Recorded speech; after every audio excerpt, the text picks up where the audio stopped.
Hello, नमस्कार, प्रणाम। मैं अंकित आनंद आप सभी का फिर से आपका अपना यूट्यूब चैनल बायोलॉजी बिहार पे स्वागत है। आशा नहीं बल्कि पूर्ण विश्वास है कि आप लोग बहुत अच्छे होंगे और मेरे चैनल के साथ आप लोग हमेशा हैं और बहुत अच्छा लगता है कि आप लोग बहुत अच्छे कमेंट करते हैं। ठीक है, तो इस पर हम लोग बाद में बात करेंगे। इस बात को अभी रोकते हैं और अब बहुत कम समय लेते हुए अपने टॉपिक पर रिटर्न करते हैं। तो अपने टॉपिक पे रिटर्न करते हुए हम लोग टॉपिक पे अगर बात करते हैं तो मैं बता दूं कि इसके पहले वाले वीडियो में हम परागण क्रिया बता चुके थे। ठीक है, तो थोड़ा सा उस टॉपिक को आगे ले जाते हुए हम लोग अगर बात करते हैं तो उसके पहले हम थोड़ा सा बात कर देते हैं भाई पर परागण की। क्या भाई? पर परागण की। ठीक है, तो हम बता दिए थे कि पर परागण क्या होता है, पर परागण का माध्यम कौन कौन सा होता है। ठीक है, हम बता भी दिए थे, ये भी बताया था कि क्वेश्चन कैसे पूछा जाता है।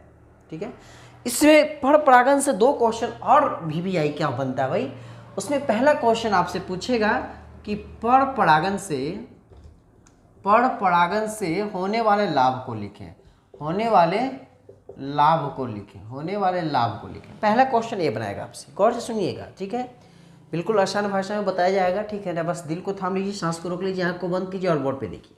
पहला क्वेश्चन आपसे ये बनाएगा कि पर परागण से होने वाले लाभ को बताया। ठीक है, और सेकंड क्वेश्चन ये आपसे बताएगा कि पर परागण से होने वाले हानि को बताएं। किसको बताएं भाई? हानि को बताएं। ठीक है, या तो लाभ पूछ देगा या तो हानि पूछ देगा। समझ में आ रही है बात को? ये भी क्वेश्चन बड़ा वीवीआई बनाता है। तो इस क्वेश्चन को आपको ध्यान में रखकर आपको जाना है सेंटर पे। ठीक है, तो आइए हम लोग बारी बारी से बात करते हैं। बारी बारी से अगर फर्स्ट की हम लोग बात करते हैं लाभ, पर परागण से होने वाले लाभ, तो इसमें दो तीन बात हम बताएंगे और वो बात कुछ नया नहीं होगा, जो पहले हम बता चुके वही बात यहाँ पे लिखना होगा। ठीक है, तो पहला अगर हम लोग बात करते हैं लाभ का, तो एक बात जान लीजिए कि पर परागण से जितना भी, ठीक है ना, पौधा विकसित किया जाता है वो सब नई नई किस्म की होती है। अर्थात कहने का मतलब पर परागण से पौधों की नई प्रजाति को विकसित किया जा सकता है। एक बात आप गौर से सुनिए, कान खोल के, मैं क्या बोल रहा हूँ भाई, थोड़ा सा गौर कीजिएगा। हम बोल रहे भाई कि पर परागण से पौधों की नई नई प्रजातियों को विकसित किया जाता है। कोई दिक्कत, कोई प्रॉब्लम? सेकंड बात क्या है? चलिए दूसरी बात अगर हम बोले भाई, तो पर परागण से जो होता है, दूसरी बात, पर परागण से जो बीज उत्पन्न होता है, हम क्या बोल रहे, गौर से सुनिएगा। पर परागण से जो बीज उत्पन्न होता है वो काफी उन्नत किस्म का होता है। बात को समझिएगा। पहला बात गौर से देखो, समझना कुछ नहीं, बस खाली याद करना, याद होगा तभी लिखाएगा। ठीक है ना, बात को देखिए। पौधों की नई नई प्रजातियों को विकसित किया जा सकता है किससे? पर परागण क्रिया से। ये पहल का लाभ हुआ। दूसरा का लाभ इस विधि से, अर्थात इस विधि का कहने का मतलब पर परागण द्वारा उन्नत किस्म के बीजों की प्राप्ति किया जा सकता है। तीसरा बात, जब बीज अच्छा होगा, पौधा की प्रजाति अच्छा होगा या पौधों की नई नई प्रजाति बनेगा तो वो पौधा स्वस्थ और सुंदर होगा। क्या होगा? स्वस्थ और सुंदर होगा। चलिए तीन बात याद करना है आपको, तीन बात याद कर लीजिएगा, आंसर हो जाएगा। एक से ज़्यादा नंबर का क्वेश्चन पूछेगा भी नहीं। ठीक है, बस गौर से बने रहिए हमारे साथ। पहल का बात याद करो, दम याद करना है किसी भी हाल में। ठीक है, गजोदर ध्यान दो। पहला बात, पौधों की नई प्रजातियों को विकसित किया जा सकता है। दूसरा बात, बीज उन्नत किस्म की प्राप्त किया जा सकता है। अब तीसरा बात, स्वस्थ और सुंदर पौधा प्राप्त किया जा सकता है। केकरा से? पर परागण से। तो ये तीन वो आपका लाभ हुआ, एक टॉपिक, ये आपका तीनों क्या हो गया? लाभ हो गया। कोई दिक्कत? अब दूसरा का टॉपिक पर रिटर्न करते हैं भाई। तो दूसरा का टॉपिक जो आपका होगा वो होगा हानि। तो ये क्वेश्चन पूछेगा कि पर परागण से होने वाले हानि को लिखें। ठीक है, तो आइए तीन बात एक रो में गौर करेंगे, पहला दूसरा तीसरा। ठीक है, ध्यान दो, पहला दूसरा और तीसरा याद हो गया। चलिए इधर आइए, बने रहिए हमारे साथ। हानि की हम लोग बात करते हैं भाई। तो पहली बात, हानि में देखिएगा तो पर परागण से जो हानि होता है वो, पहला अगर हानि की अगर बात करते हैं तो वो हानि ये होता है कि इसमें परागकण बहुत ज़्यादा संख्या में बन जाता है। परागकण जो होता है भाई बहुत ज़्यादा संख्या में बन जाता है, जिसमें से लगभग परागकण व्यर्थ चला जाता है, उसका कोई काम होता नहीं है। तो ये पहल का हानि, मतलब बहुत हद से ज़्यादा इसमें परागकण की संख्या बन जाता है जो व्यर्थ चला जाता है। ये बात पहले याद रखिएगा। चलिए दूसरा हानि पे अगर बात करते हैं भाई, सेकंड अगर हानि की बात करते हैं तो वो हानि ये होता है कि इसमें मिश्रित गुण वाले पौधों की प्राप्ति होती है। मिश्रित गुण वाले पौधों की प्राप्ति होती है। अर्थात कहने का मतलब पौधा या बीज अपने आप में शुद्ध नहीं होता है, प्योर नहीं होता है, उसमें मिलावट होता है। चलिए तीसरा अगर हानि की बात करते हैं तो वो हानि हमारा ये होगा। हानि की अगर बात करते हैं तो ये जो परागण की क्रिया होता है इसमें सबसे बड़ा प्रॉब्लम क्या होता है भाई? प्रॉब्लम यह होता है कि इसमें किसी अन्य माध्यम की आवश्यकता होती है। दूसरा माध्यम रहेगा तब जाके परागण की क्रिया होगा, और नहीं रहेगा तो नहीं होगा। तो तीसरा हानि में के रूप में ये याद रखिएगा, किसी अन्य माध्यम की आवश्यकता होता है इस विधि में, जो ठीक है ना, ठीक है। तो ये तीनों बात याद रखना है। तो पहले का पॉइंट हम लोग पढ़ेंगे लाभ, और दूसरा का पढ़ रहा है हानि। ये दोनों पॉइंट आपके लिए एग्जाम ऑफ व्यू से, ठीक है ना, बहुत ज़्यादा VVI है। तो ये दोनों बात याद रख के जाइए, कोई दिक्कत, ठीक है ना। चलिए आगे बढ़ते हैं हम लोग। आगे बढ़िएगा तो एक दो क्वेश्चन और ऑब्जेक्टिव क्या बनाएगा, वो ऑब्जेक्टिव क्वेश्चन आपसे बनाएगा। एक क्वेश्चन पूछ देगा आपसे भाई कि मक्का के नर भाग को क्या कहते हैं, ठीक है।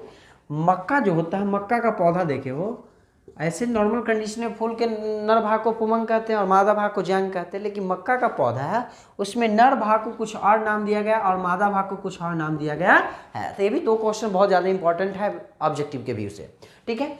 तो नर भाग को हम लोग बोलते हैं मक्का के टेस्ला, कौन जी बोलते हैं जी? टेस्ला। यानी कि मक्का के नर भाग को हम लोग बोलते हैं टेस्ला। कहीं कहीं टेस्ला भी लिखा रहेगा, ठीक है ना। तो जाके एग्जाम हॉल में मास्टर घड़िया मत लगना कि मास्टर ने बताया, तो कहीं कहीं टेस्ला लिख रहेगा, कहीं कहीं टेस्ला लिख रहेगा, ठीक है। तो ये पहली बात कि मक्का के नर भाग को टेस्ला कहते हैं और मादा भाग को एस्पेडिक्स कहते हैं। एस्पेडिक्स बात को याद करना है भाई, कोई बहुत बड़ा टॉपिक है नहीं, बात को समझिएगा, याद कीजिएगा। हम बोल रहे हैं भाई कि मक्का के नर भाग को टेस्ला कहते हैं, जबकि मादा भाग को एस्पेडिक्स कहते हैं। बोलो ए गजोदर, बोल रहे छोटा, ध्यान दो।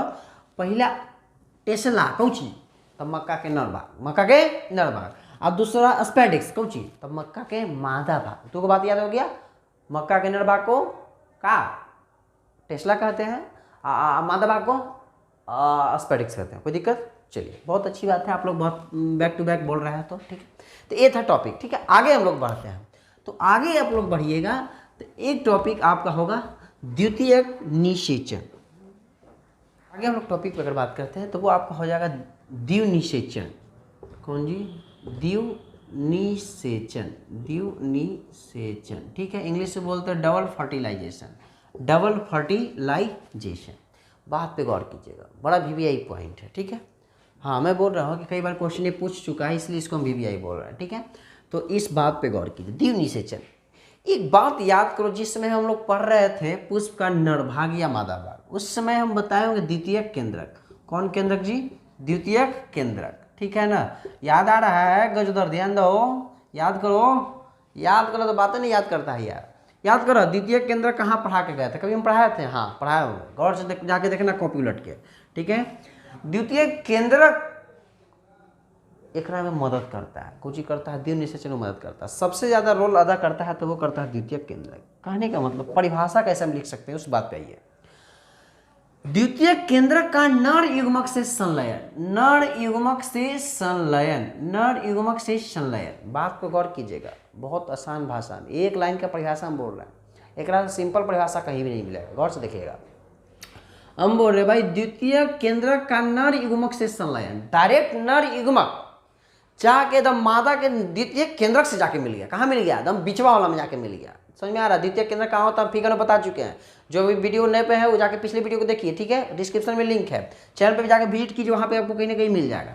जाके फिगर को देखिएगा तो पता चल जाएगा द्वितीय केंद्रक कहाँ होता है, ठीक है। तो द्वितीय केंद्रक से जाके अगर मैचिंग करता है पुष्प का नर भाग, तब वो आपका हो जाता है द्विव निषेचन। कौन निषेचन भाई?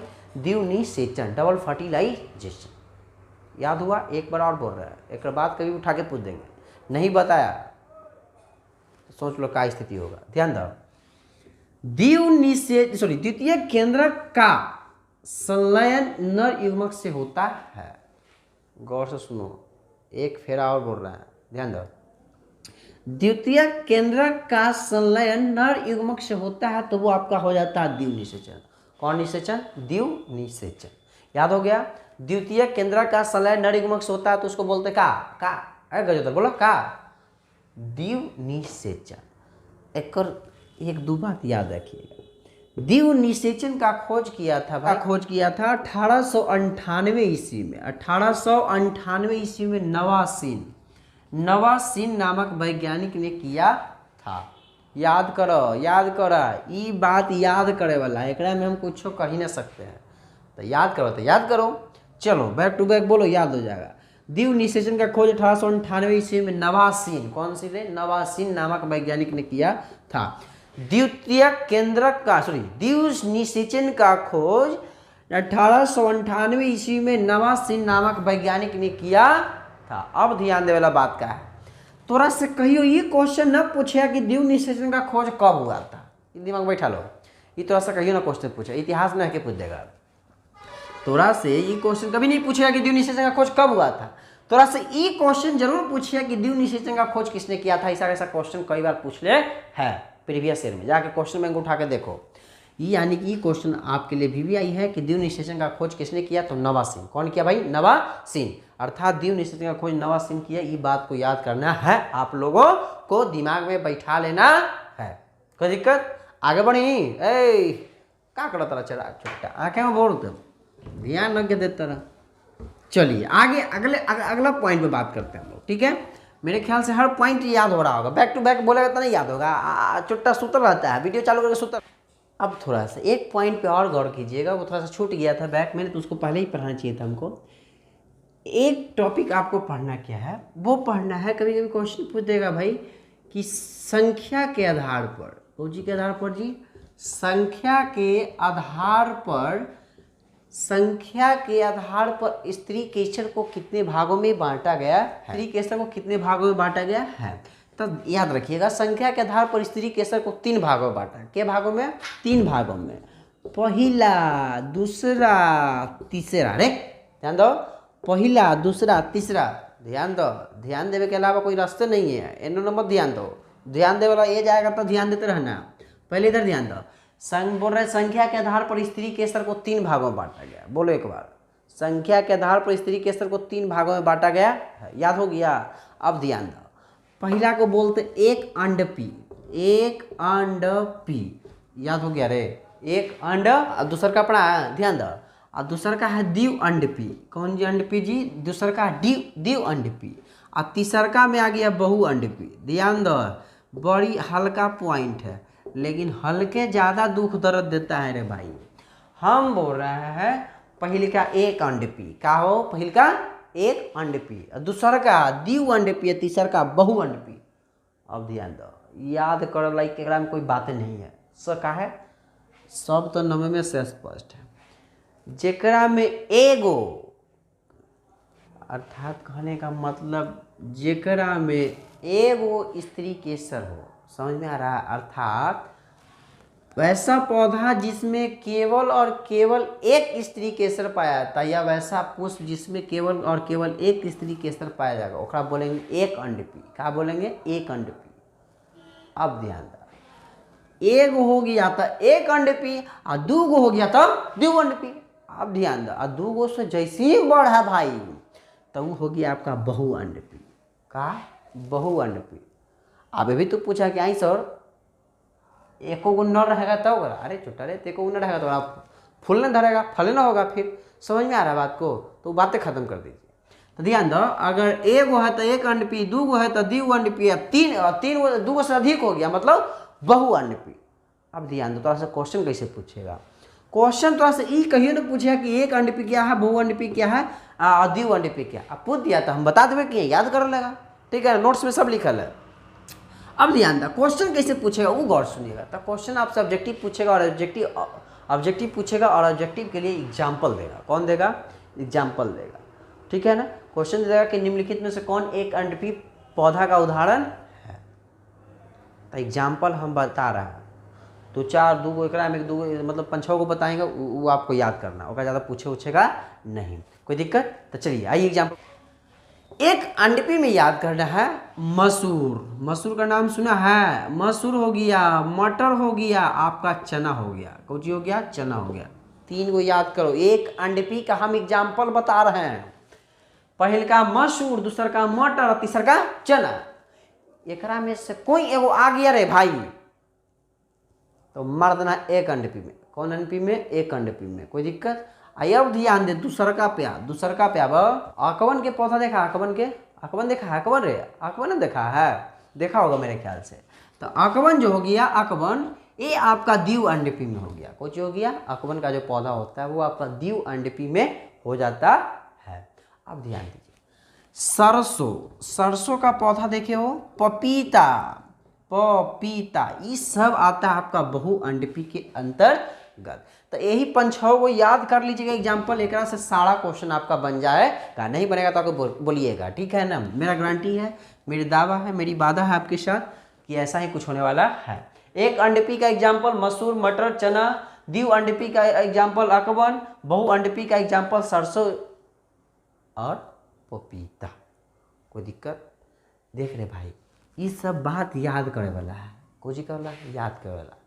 तो जाओ, या तो मेरे ख्याल से तो हम बोल रहे हैं तो खनिए याद हो गया होगा, बैक टू बैक अगर बोल रहा होगा ना तो तोरा खनिए याद हो गया होगा। अब चुट्टा तू बैठ के खाली रामायण लेकर से सामने के लिए होगा, देख रहा होगा तो कोई पाई है ओकरा से याद नहीं होगा, ठीक है। तो तू क्या करना है कि जाओ एकदम टेलीग्राम ग्रुप ज्वाइन करो, वहाँ से डिस्क्रिप्शन में लिंक होगा, वहाँ से जाके नोट्स डाउनलोड करो, बस रटित रहो बैठ के। चलिए हम लोग आगे बात करते हैं। ध्यान दीजिए, आगे का जो टॉपिक हमारा होगा भाई वो क्या होगा, उस टॉपिक पे आते हैं हम लोग थोड़ा सा आगे बढ़ते हुए। क्वेश्चन ऐसे पूछेगा आपसे, वो पॉइंट होगा आपका समवयम बंधता, समवयम बंधता, ठीक है। ध्यान दे, ई का होता है बड़ा वीवीआई पॉइंट हो गजोदर। अब समवयम बंधता, समवयम बंधता, ध्यान दीजिए हम क्या बोल रहे हैं, बात पे गौर कीजिए। इसमें क्या होता है कि जब नर और मादा, नर और मादा पुष्प का परिपक्व होता है तो परागकण अपने ही पुष्प के वर्तिकाग्र पे पहुंचता है। अपने ही पुष्प के वर्तिकाग्र पर जब परागकण गिर जाता है तो उस कंडीशन में क्या होता है भाई कि या तो प्रजनन क्षमता बिल्कुल समाप्त हो जाता है, या उसमें नष्ट हो गया, या तो उसमें कुछ विषैला पदार्थ उत्पन्न हो जाता है जिससे प्रजनन को एकदम बिल्कुल नष्ट कर देता है। अर्थात कहने के मतलब प्रजनन करने के मतलब परागण क्रिया को बिल्कुल नष्ट कर देता है। इसी को हम लोग बोलते हैं समवयम बंधता। गौर सुनिएगा हम क्या बोल रहे हैं, ध्यान दो, ध्यान देगा तो ना याद होगा। ध्यान दीजिए, हम बोल रहे हैं भाई कि जब नर और मादा पुष्प का परिपक्व हुआ और परिपक्व होने के बाद परागकण का हुआ कि अपने ही पौधे, अपने ही पुष्प के वर्तिकाग्र पे जाके गिरा, तो अपने ही पुष्प के वर्तिकाग्र पे गिरा तो उस कंडीशन में क्या होता है कि या तो परागण की क्रिया न होगा, या तो उसमें कुछ ऐसा विषैला पदार्थ हो जाएगा कि अगर परागण क्रिया भी हो भी गया तो उसको मतलब एक नया पुष्प बनने देगा नहीं, ठीक है। तो इस क्रिया को हम लोग बोलते हैं क्या भाई, समवयम बंधता, समवयम बंधता। याद हो गया, क्या कहते हैं उसको, समवयम बंधता कहते हैं। कोई दिक्कत? आगे बढ़े चलिए। आपका सत्य फल और दूसरा पॉइंट आपका होगा असत्य फल। कौन फल जी? सत्य फल और असत्य फल, दोनों का मतलब समझिएगा। दोनों बहुत छोटा सा पॉइंट है लेकिन सबसे ज़्यादा क्वेश्चन पूछता है ऑब्जेक्टिव में। हर साल क्वेश्चन एगो पूछ ही देता है। देखिए सत्य फल क्या होता है, जब फल का निर्माण पुष्प के, क्या हम बोल रहे हैं गौर से सुनिएगा, जब फल का निर्माण जब फल का निर्माण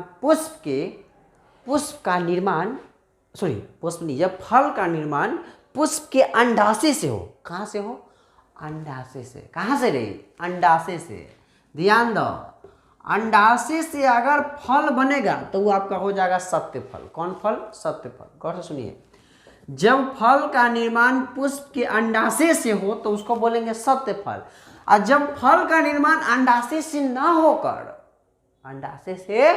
न होकर पुष्प के किसी अन्य भाग से होता है, जैसे बाह्य दलपुंज इस सब जगह से हो गया, तो वो आपका हो जाएगा असत्य फल। कौन फल जी? असत्य फल। गौर से सुनिएगा, बहुत छोटा सा पॉइंट है और लेकिन बहुत ज़्यादा पूछता है ये क्वेश्चन, ठीक है। अब पता होगा, पढ़ने लिखना लेकर होगा उसको पता नहीं, पता होगा उसको।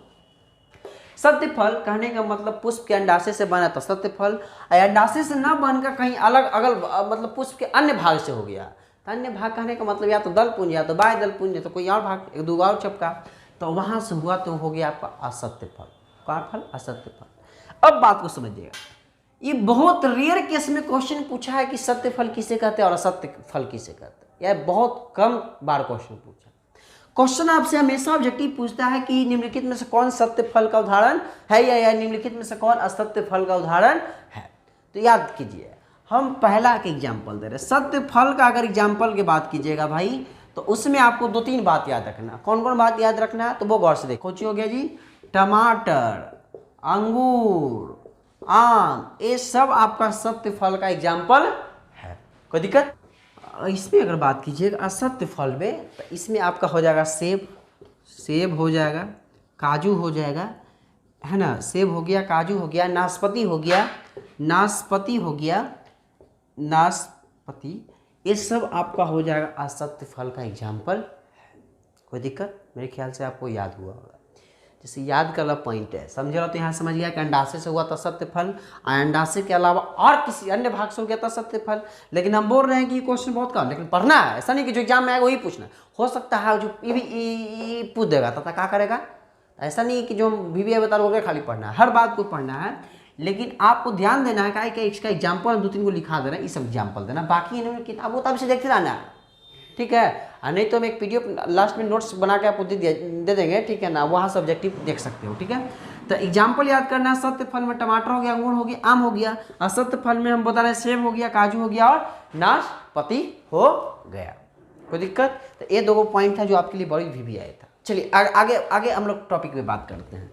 अगला टॉपिक जो होगा भाई आपका, नेक्स्ट जो आपका टॉपिक होगा उसका नाम है बहुभ्रूणता। क्या होगा जी? बहुभ्रूणता। बहुभ्रूणता कहने का मतलब जब पुष्प में हम क्या हो रहे हैं भाई, जब कोई पुष्प में